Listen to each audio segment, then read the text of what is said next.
Welcome to the NTN Nightly. I'm Nisha Charles. This edition's top stories. Scores of St. Lucians joined the government in paying respect to former government minister and educator Gaspard Charlemagne. A new tourism attraction has opened on the island's west coast. The celebration of the Marguerite Festival is in full bloom. Scores of St. Lucians on Friday paid their respect to former government senator and junior minister in the Ministry of Education, Gaspard Charlemagne. The veteran educator died on October 1st, 2019. Janelle Norville reports. The late Gaspard Charlemagne served in many capacities, including Chief Education Officer from 1998 to 2000 and Junior Minister in the Ministry of Education from 2006 to 2011.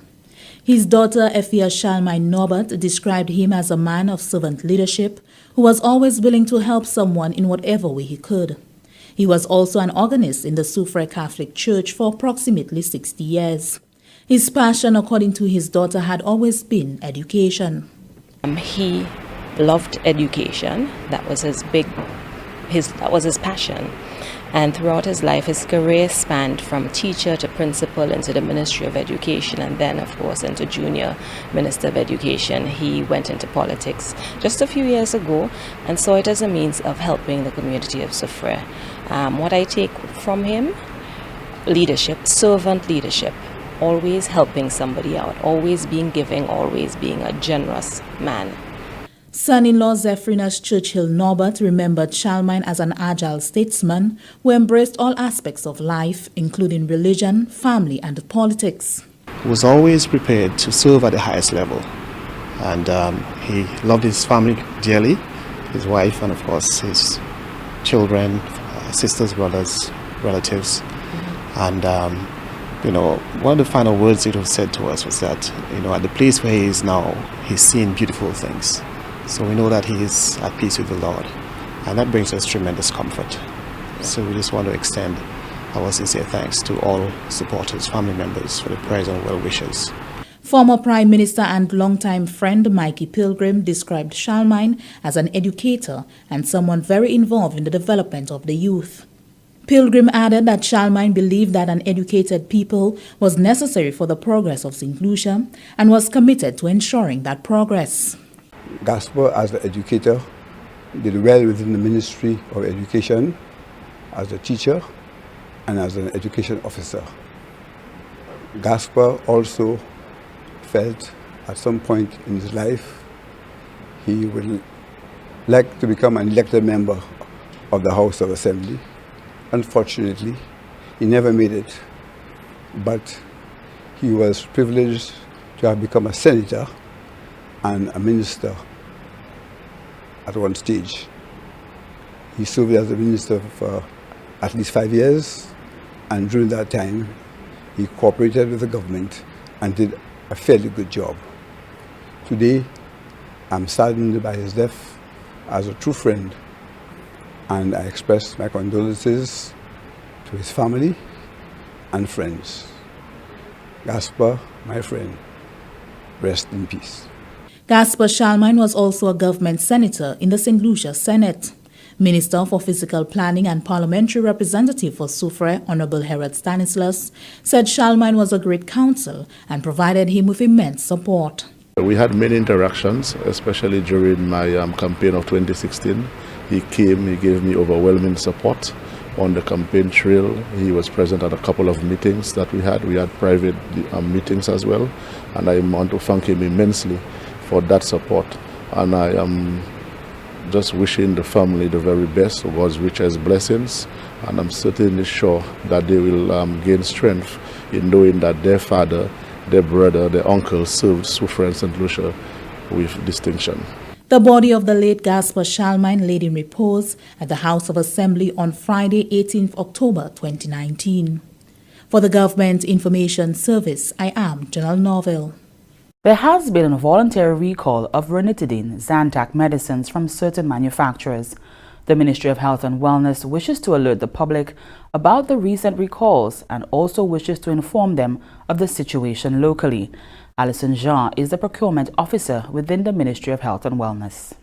The Ministry of Health and Wellness has been informed of the recent alerts by the United States Food and Drug Administration and the United Kingdom Medicines and Healthcare Products Regulatory Agency for the voluntary recall of ranitidine capsules and tablets by Sandoz and Apotex and Zantac tablets, liquids, and injectable preparations from GlaxoSmithKline. Our investigations have revealed that these medications from the affected manufacturers are not available in the public sector pharmacies. That is, they are not available at Victoria Hospital, St. Jude Hospital, the district medical hospitals, and the wellness centers. Ms. Jha provided an update on what obtains in the private sector. In the private sector pharmacies, specific lots from the affected batches of Zantac tablets from GlaxoSmithKline were identified and have been removed from the shelves.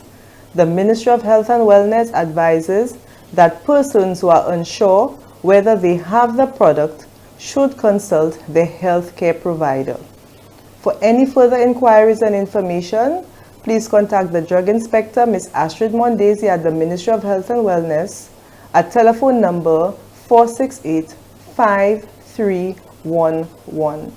And that was Procurement Officer in the Ministry of Health and Wellness, Alison Jha. A new tourism attraction has opened on the island's west coast. More from Anicia Antoine.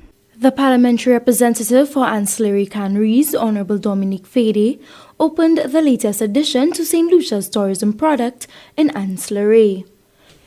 The newly established Glittering Sands Beach Park, located at Trulager, is owned and operated by St. Lucians and employs some 20-plus persons from the constituency of ancillary canneries. The beach park welcomed the first group of over 50 cruise ship guests for a fantastic day in paradise. Honorable Dominique Fede expressed gratitude to the investors for having confidence in the project. I am moved with emotion. And it's all part of what my government believes in sustainable development, creating jobs for people and ensuring that, young people, old people have opportunities everywhere they go. And really to make use of this beautiful spot is just an incredible feat and an incredible opportunity for all of us, for the people that are working here, for the small businesses that are created. There's a local ancillary resident who has established a spa facility. There's a local resident from Marigot who has established a kayaking business. There's the Valles restaurant who have established the food and beverage outlet. So the economic impact is enormous. The Glittering Sands Beach Park provides water sports, food and beverages, a souvenir shop, storage facilities, washrooms, and an outdoor spa. If you look at how the construction has been done, everything is environmentally friendly, using a lot of local woods from the area. You look at the cladding is done by the Roseau wood, for example, which is very familiar in the Roseau River, not too far from here.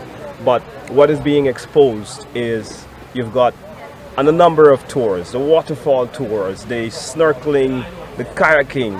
A little later on, I'm sure that they'll get into diving because some of the most beautiful reefs are in these parts. And so it is an enormous feat by all of us to be able to pull this off. The Glittering Sands Beach Park was officially opened on Thursday, October 15th, 2019. From the Government Information Service, I am Anicia Antoine reporting. St. Lucia's cultural policy was first drafted in 2005, and since then, efforts have been made to develop and strengthen the framework. The Permanent Secretary in the Ministry of Tourism, Information and Broadcasting, Culture and Creative Industries, Donalyn Vite, is attending the 5th meeting of ACP Ministers of Culture, where she will have the opportunity to learn of the association's best practices. The aim, she says, is to cement policy decisions and better merge culture and tourism. For us in St. Lucia, what we are focusing on right now is the development of our cultural policy that's actually dated back since 2005 in a way that we could encapsulate some of the new technologies, new ideas, and the development of our sector, not just the creatives, where persons probably feel that when they reach the stage they have made it, but in a way that we can use the creatives and put them on the map that too will cause St. Lucia to be on the map and help our destination branding and marketing. The objective is not to water down our culture to meet tourism, but to keep the essence, the cultural values and our heritage core and keep it pure in a way that we can still package it and release as part of our tourism product. The meeting will also seek to assess the implementation of the commitments made by ACP ministers in Brussels in 2017 and to reach a strong ACP group position on culture's contribution to the achievements of the Sustainable Development Goals, SDGs. The Permanent Secretary believes that Caribbean people should have a greater voice within the ACP group. With all of the funding that has been available and what is to come, that the Caribbean should have a stronger focus in terms of the equitable distribution of those funds. And so while we have been bypassed as maybe being the smaller contingent within the ACP countries, our voice has not been diminished. And so I think this forum provides an opportunity for the Caribbean to speak and then for the Caribbean to act. The fifth meeting of ACP Ministers of Culture takes place from October 17 to 20, 2019 in Niger. And speaking of culture, the celebration of the Marguerite Festival is in full bloom. Thursday, schools and community groups brought the tradition to life. The Feast of La Marguerite, one of the two rival floral cultural festivals of St. Lucia, is celebrated annually on October 17th. This year, the festival, organized by the Cultural Development Foundation, consisted of an ecumenical service in Laclery and the Grand Fête in Mon Repos. All members of the La Marguerite Society dressed in the attire of their respective roles and marched to the Mon Repos Catholic Church. The service was followed by a parade through the streets before returning to the Mon Repos Combined School for their feasting. Senior Business Development and Marketing Officer with the Cultural Development Foundation, Jimmy Clavier, expressed contentment with the turnout at the festival. The Flower Festival in particular, you have a loss when it comes to the musicians and the chanteuses and chanteuses. You have an increased interest from the general populace and the general public. We recognize that you will have that type of shift, and it is that shift that is encouraging us to now pull and encourage persons to more or less gravitate and ensure that the flower festivals do not just dissipate. It is an indigenous culture, and we want to ensure that it remains. If we do not actually buy into it, as was suggested in the church service, of course it's going to fade away, and that's what we're trying to avoid. For us right now, something which is indigenous to St. Lucia should be maintained, should be supported, and should be cultivated. The Grand Fête consisted of 8 groups in total. Antoninus Thomas, Margaret King for Denry Group 1, has been participating in the festival for over 30 years. Culture does not remain stagnant, it evolves. And the fact that, those changes happen means that there's a certain vibrancy to what's happening. One of the things that is lamentable, however, is the decline in the number of groups that celebrate the festival. And I think that is the area where we can work on. We need to try and get more groups active in other communities so that our culture can be propagated throughout the whole island. This is the only thing that is uniquely St. Lucian. The La Marguerite Festival forms part of the calendar of activities for Creole Heritage Month. From the Government Information Service, I am Anicia Antoine reporting. And this is the NTN Nightly. Ryan O'Brien is out on assignment, but when we return, St. Lucia's deepening friendship with the Republic of China, Taiwan. I was in my neighborhood. It was a very dark night, and I decided to go for a drink by a bar. On my way from the bar, I felt the sting to my right leg. And when I looked back, I knew it was a full snake. You happen to be in an area where there are snakes and you are bitten by a snake. This is what you do. You call for help and try to reach the Victoria Hospital within 1 or 3 hours. You will be seen immediately. My uncle at the time was a police officer, called Victoria Hospital and told them that we're coming down for a snake bite. It is the only facility on the island which has a protocol and a treatment plan where you can be treated adequately. We call them before you go there so they can prepare for you. And rest assured that there are adequate supplies of antivenom with doctors who have been trained in the treatment protocols of the snake bite. Welcome back. The 2019 annual meetings of the Boards of Governors of the World Bank Group and the International Monetary Fund, the IMF, is currently taking place in Washington, D.C. until Sunday, October 20. The annual meetings bring together central bankers, ministers of finance and development, parliamentarians, private sector executives, representatives from civil society organizations, and academics to discuss issues of global concern, including the world's economic outlook, poverty eradication, economic development, and aid effectiveness. Prime Minister and Minister for Finance, Economic Growth, Job Creation, External Affairs and the Public Service, Honorable Alan Chastanet, and Minister for Economic Development, Honorable Guy Joseph, are currently attending the meetings, along with a team from the Department of Finance, which includes Permanent Secretary of Finance, Corinthia Thomas, Director of Research and Policy, Gemma Lafay, and Department of Economics Development's Permanent Secretary, Claudius Emmanuel. In the Prime Minister's absence, Minister for Equity, Social Justice, Local Government and Empowerment, Honorable Leonard Montoute, serves as Acting Prime Minister. St. Lucia's deepening friendship with the Republic of China, Taiwan, has resulted in a shipment of humanitarian supplies. Chevroy Marius has the details. The Embassy of the Republic of China on Taiwan has once again demonstrated its nation's support by donating an assortment of humanitarian supplies to the government and people of St. Lucia. The handing over ceremony took place on Tuesday, October 15, 2019, at the car park of the National Emergency Management Organization, NEMO.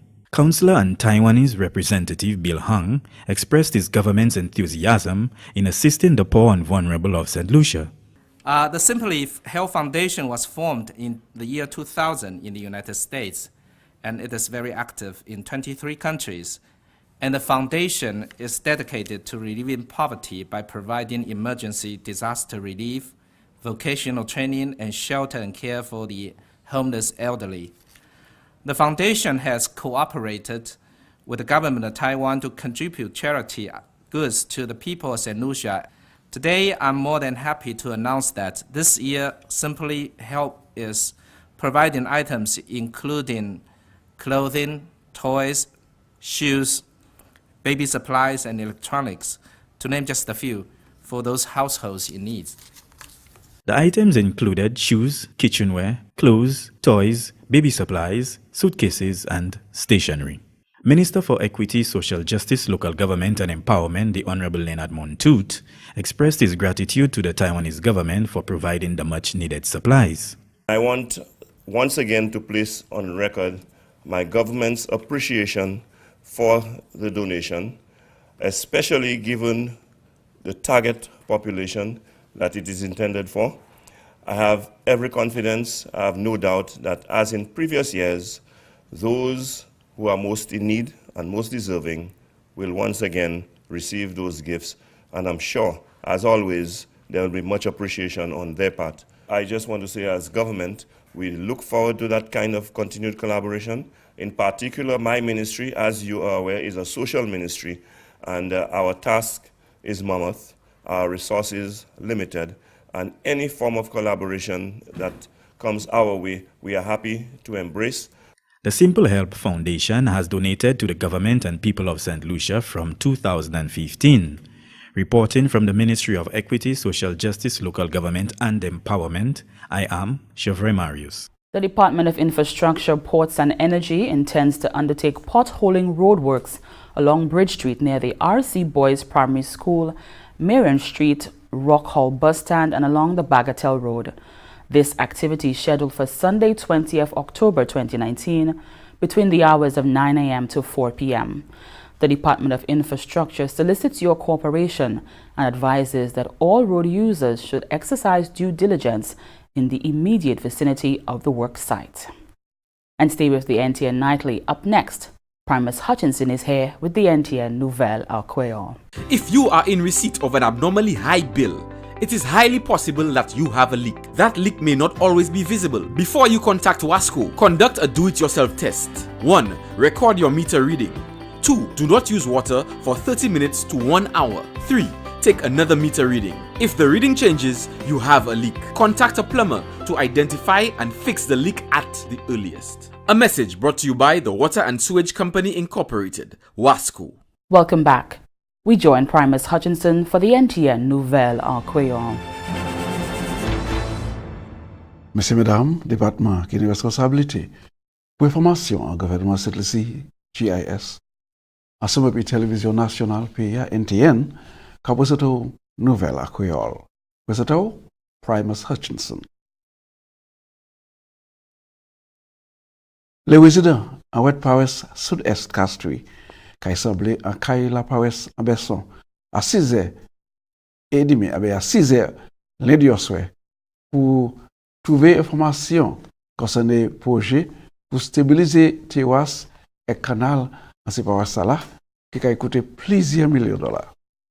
Les consultants, les qui ont ces contrats-là, les officiers techniques du gouvernement, les ingénieurs du département des affaires construction, car ouais, l'initiative ça là, qu'on a un effort pour continuer à engager tout le monde qui est l'intérêt en projet là, pour savoir en qui degré préparation depuis un commencement pour finissement.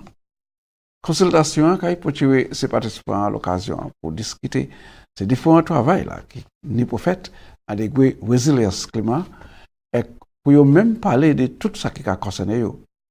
Département pour planer affaires économiques et puis division qui est responsable pour projet ensemble et puis département des affaires construction car ouais engagement ça là qu'on qui est très important comme il a fait possible pour empêcher et aussi pour mettre divers changements en place pour adresser cette situation de l'environnement et l'autre situation sociale qui peut menacer l'habilité projet ça là pour dire consultation et puis les résidents qui aussi pour tuer l'occasion pour ménager attitude et espoir. Avant ce travail là qui est fait en façon de résilience climat, c'est Wall Mason et ça qui est ni aussi païen Gabian pour chebe maçon plus fort. La cadi chez gloricida planté bodage c'était là pour empêcher afalai c'est résident qui a aussi trouvé une décision à son meilleure manière pour déposer des ordres pour faire assurer que le projet a pris la diwaye.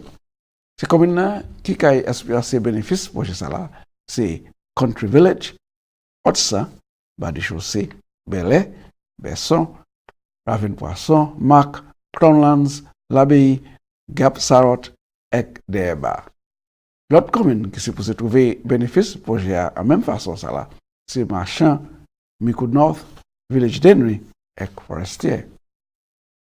Un projet ça là qui a coûté 6 millions de dollars pour stabiliser terrasse et canal, qui a commencé tout de suite afin à des semaines pour venir exposer dire pour 6 mois.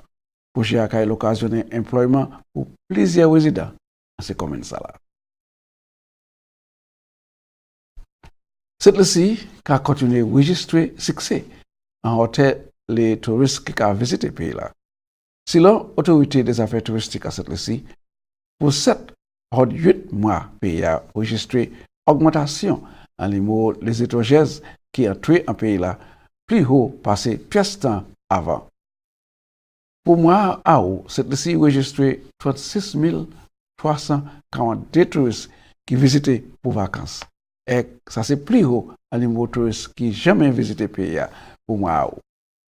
Pour la place de l'Amérique, 13% visitation. L'Angleterre, 12%. Et Canada, 17%. Ça a marqué une augmentation de 6,4% en total de registration en mois d'août l'année passée.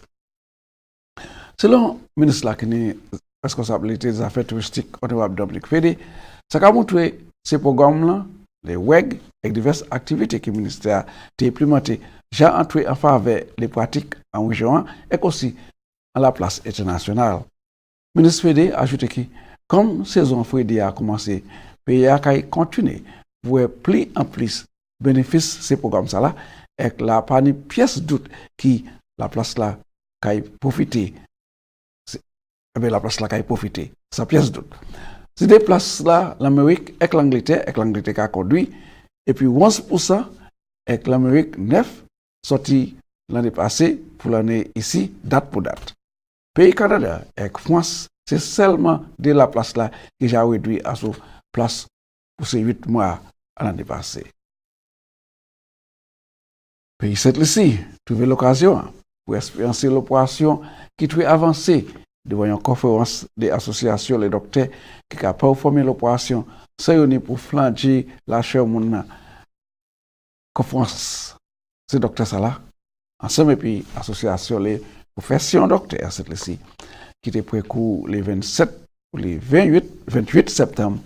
Ce docteur Salah a performé l'opération Salah le 26 septembre à l'hôpital Saint-Jude pendant une session d'instruction de précourt en Hotel Bay Gardens en Rodney Bay. Conférence là, c'était pour comprendre manière c'est l'opération Salah qu'a fait présentement en Caraïbes et aussi en ces pays Dutch, français, espagnol et anglais. Durant cette session Salah, ce docteur SaintLucia un témoignage pour l'opération en façon de démonstration notre docteur SaintLucia même en région et yo qui sorti en pays international. L'opération ça c'est une qui a fait côté ce docteur qui a en effet un petit flangeage à sous la peau et ça a apporté bon bénéfice pour les docteurs et ces patients là aussi. Conférence là c'était un succès selon l'association et plus que 40 participants sortis à 14 pays en parmi eux c'était Caraïbes là même l'Amérique et Europe. Ce docteur a performé 5 l'opération 4 en yo qui partait jamais avec qui partait qui fait normalement en SaintLucia. Qualité c'est l'opération ça là très avancée en façon technologie et attention j'ai à ce manière ça peut trouver performer en Caraïbes là. C'est comme ça nous avons une nouvelle là.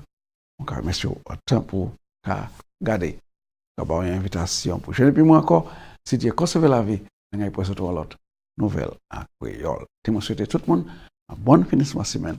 Et ça c'est le mon vieux pour surtout Lucia. Merci your pill Primus. And here's a look at what's happening to us weather-wise. Generally cloudy skies with scattered showers and a chance of isolated thunderstorms. Moisture and instability in the wake of a tropical wave will continue to generate cloudiness, showers and a few thunderstorms across the Lesser Antilles. Another tropical wave located over the central tropical Atlantic is moving westward near 17 miles per hour or 28 kilometers per hour. Tides for Castries Harbour high at 5:55 p.m., low at 1:02 a.m. Tides for Vieux-Fort Bay low at 12:54 p.m., high at 7:02 p.m. Seas slight to moderate with waves of 3 to 5 feet or 0.9 to 1.5 meters. The sun will rise Saturday at 5:55 a.m.